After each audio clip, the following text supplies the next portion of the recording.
उत्तिष्ठ नरशार्दूल कर्तव्यं दैवमाह्निकम् उत्तिष्ठोत्तिष्ठ गोविन्द उत्तिष्ठ गरुडध्वज उत्तिष्ठ कमलाकान्त त्रैलोक्यं मङ्गलं कुरु उत्तिष्ठोत्तिष्ठ गोविन्द उत्तिष्ठ गरुडध्वज उत्तिष्ठ कमलाकान्त त्रैलोक्यं मङ्गलं कुरु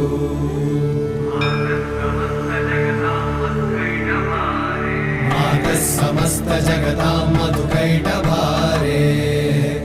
वक्षो विहारिणि मनोहर दिव्यमूर्ते श्रीस्वामि निश्रित जनप्रिय दानशीले श्री